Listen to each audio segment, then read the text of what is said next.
ഒരിക്കൽ ഒരു ഫാമിലി വളരെ സന്തോഷത്തിൽ കഴിയുകയായിരുന്നു. ഭാര്യയ്ക്ക് ഭർത്താവിനോടും ഭർത്താവിന് ഭാര്യയോടും വളരെ സ്നേഹമായിരുന്നു. അങ്ങനെ ഇരിക്കെ ഒരു ദിവസം ഇപ്പോൾ ഒരു കാര്യമുണ്ട്, എല്ലാവർക്കും ബർത്ത്ഡേ പിന്നെ വെഡ്ഡിങ് ആനിവേഴ്സറി ഇതൊക്കെ വരുമ്പോൾ ആൾക്കാർ സമ്മാനം കൊടുക്കും. അതുപോലെ ഒരു വീട്ടിൽ സ്വിഗ്ഗി ഉണ്ടല്ലോ, സ്വിഗ്ഗി വഴി ബർത്ത്ഡേ കേക്കൊക്കെ ഓർഡർ ചെയ്യാൻ പറ്റും.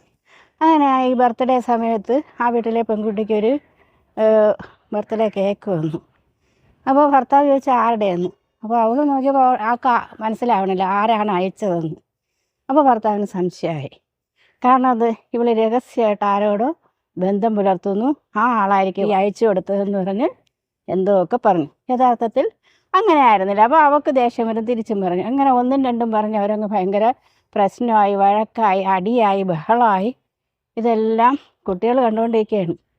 അവർക്ക് ഭയങ്കര സങ്കടമായി. ഇന്നലെ വരെ എൻ്റെ അപ്പനും അമ്മയും വളരെ സ്നേഹമായിരുന്നു. ഇന്നൊരു കേക്ക് വന്നു, പ്രശ്നം ആകെ ഗുരുതരമായി.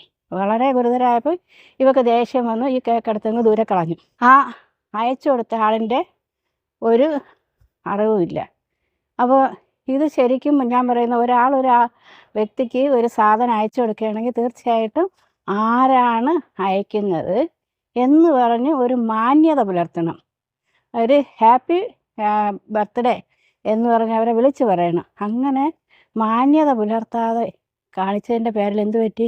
അവരുടെ പ്രശ്നം ഗുരുതരമായി. അവസാനം അവൾ മുറി അടച്ച് വീട്ടിനകത്തിരുന്നു. ലാസ്റ്റിൽ ആത്മഹത്യ ചെയ്തു. അപ്പോൾ ആ കുട്ടികൾക്ക് അമ്മയില്ല, ബഹളം ഉണ്ടാക്കിയ ആളിന് ഭാര്യയില്ല. അങ്ങനെ കുറച്ച് ദിവസം കഴിഞ്ഞപ്പോഴത്തേക്ക് ഒരു ദിവസം ഇദ്ദേഹം താടിയും വളർത്തി ഇങ്ങനെ യാത്ര പോയ ഒരു വ്യക്തി ഇദ്ദേഹത്തോട് വന്ന് ചോദിച്ചു. ഇദ്ദേഹത്തിന് അറിയാവുന്ന ഇദ്ദേഹത്തിൻ്റെ വേണ്ടപ്പെട്ട ഒരു സുഹൃത്ത്, എന്ത് അളിയ ഇങ്ങനെ ഇപ്പോൾ എല്ലാവരും അളിയാന്നൊക്കെ അല്ലേ വിളിക്കണേ, അളിയ ഇങ്ങനെ താടി വളർത്തി നടക്കും, അപ്പോൾ നീ അറിഞ്ഞില്ലേ? ഇല്ല, എന്ത് പറ്റി? അപ്പോൾ ആ പുള്ളി പറഞ്ഞു, ഞാൻ വിദേശത്തായിരുന്നു, കുറച്ച് ദിവസമായേ ഉള്ളൂ വന്നിട്ട് എന്ന് പറഞ്ഞു. അപ്പോൾ എൻ്റെ ഭാര്യ മരിച്ച് ഇപ്പം ഞാനും മക്കളും മാത്രമേ ഉള്ളൂ. അതെന്താ, എന്ത് പറ്റി? കാര്യങ്ങൾ ചോദിച്ചു വന്നപ്പോൾ അദ്ദേഹം പറഞ്ഞു, ആരോ ഒരു കേക്ക് അയച്ചു കൊടുത്തു. അപ്പം ഞാൻ അതിനെ ചൊല്ലി വഴക്കായി.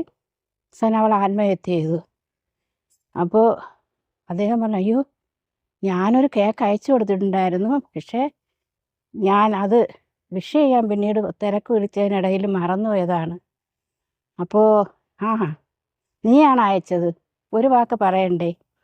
അദ്ദേഹത്തിന് അറിയാം ഈ വ്യക്തി ആരാണെന്നും ഇവളുടെ കാമുകനല്ല എന്നും പൊതുവേ ഉള്ളൊരു സുഹൃത്താണെന്നും എല്ലാം അറിയാം, വേണ്ടപ്പെട്ട സുഹൃത്താണെന്നും അറിയാം. അപ്പോൾ ഈ വ്യക്തിക്ക് ഈ താടിയും വളർത്തി നടന്ന ആ ഭർത്താവിന് ദേഷ്യം വന്നു. നീ അങ്ങനെ അയക്കുമ്പോൾ നീ ഒരു വാക്ക് പറയാത്തത് എന്താണ്? പറയാതെ അയച്ചതുകൊണ്ടല്ലേ ഇതൊക്കെ സംഭവിച്ചത്. എനിക്ക് എൻ്റെ ഭാര്യയെ നിനക്ക് തിരിച്ചു തരാൻ പറ്റുമോ? ഇനി അവർ തമ്മിൽ അവിടെ വഴക്കായി, അങ്ങനെ പിരിഞ്ഞു. അപ്പോൾ ഇത് ഞാൻ പറഞ്ഞതെന്തെന്ന് വെച്ചാൽ, ഇതൊരു കഥയാണ്, പക്ഷേ ഞാൻ പറഞ്ഞതെന്തെന്ന് വെച്ചാൽ ഇതുപോലെ പലർക്കും സമ്മാനങ്ങൾ അയക്കും. ആളാരാണെന്ന് അറിയാതെ അയക്കും, സസ്പെൻസ് ആയിരിക്കും. അപ്പോൾ നമ്മളൊരാളിനൊരു സാധനം കൊടുക്കുകയാണെങ്കിൽ ഞാനാണ് അയച്ചത് എന്നുള്ളൊരു മാന്യത പുലർത്തണം. അല്ലെങ്കിൽ ഭയങ്കരമായ കുടുംബ വഴക്കുണ്ടാക്കും, കുട്ടികൾക്ക് അമ്മയില്ലാതാവും, ചിലപ്പോൾ അച്ഛനില്ലാതാവും. അപ്പോൾ എന്തെല്ലാം പ്രശ്നങ്ങളുണ്ടാവുമെന്നറിയോ? അപ്പോൾ ഇതുപോലെയുള്ള കാര്യങ്ങൾ ചെയ്യുമ്പം തീർച്ചയായിട്ടും 2 പ്രാവശ്യം ചിന്തിക്കണം. നമ്മൾ സ്നേഹം കാണിക്കുന്നത് അവരോട് അറിഞ്ഞുകൊണ്ടായിരിക്കണം, അല്ലാതെ രഹസ്യമായിട്ട് ഇതൊരു സസ്പെൻസ് ആയിരിക്കട്ടെ എന്നൊക്കെ കരുതി ഒരിക്കലും ആരും ഒരു സമ്മാനവും അയക്കരുത്. അങ്ങനെ അയച്ചാൽ കുടുംബജീവിതം താറുമാറാകും. അപ്പോൾ എല്ലാവർക്കും ഇത് ഒരു പാഠമായിരിക്കട്ടെ. അപ്പം പലരും ഇതൊക്കെ ചിന്തിക്കും, പക്ഷേ അയക്കുമ്പോൾ ഇതൊന്നും മനസ്സിലാക്കില്ല, അതൊരു കളിയായിട്ട് ചിന്തിക്കും. നമ്മുടെ ഈ കളിയാണ് പലപ്പോഴും കുടുംബങ്ങൾ തകരുന്നത്. അതുപോലെ തന്നെ ഇതിനിടയ്ക്ക് ഒരിക്കലും കുടുംബ ബന്ധങ്ങളിൽ മൂന്നാമതൊരാൾ ഒരിക്കലും ഇടപെടരുത്, അതും വളരെ പ്രശ്നങ്ങളാവും. അപ്പോൾ മൂന്നാമൻ ഇടപെടുമ്പോൾ വളരെ ശ്രദ്ധിക്കുക, നിങ്ങളൊരു കുടുംബ ബന്ധത്തിലാണ് ഇടപെടുന്നത്. അപ്പോൾ മൂന്നാമൻ ഇടപെടുന്നതോടുകൂടി ചിലപ്പോൾ നേരെ പോകേണ്ട കാര്യങ്ങൾ പോലും താറുമാറാകും. ഇതിപ്പം പ്രശ്നങ്ങൾ വരും. അപ്പോൾ വളരെ വീട്ടിൽ വിളിച്ച് പറയും, അവർ കുറച്ച് എരിവ് കയറ്റി കൊടുക്കും, അതനുസരിച്ച് തിരിച്ച് പെരുമാറും. അങ്ങനെയാണ് പല ബന്ധങ്ങളും തകർന്നു പോകുന്നത്. അപ്പോൾ എല്ലാവരും ശ്രദ്ധിക്കുക, ചെറിയ കാര്യങ്ങൾ വലിയ പ്രശ്നങ്ങളാക്കുന്നതിന് മുമ്പേ അത് എന്തുകൊണ്ട് ഇങ്ങനെയൊക്കെ സംഭവിച്ചു, അത് ഒരു ഗിഫ്റ്റ് അയച്ചു കൊടുക്കുമ്പം അത് ആ ഭാര്യ പറയുന്ന ഭാഗവും കൂടി കേൾക്കാൻ തയ്യാറാകുക.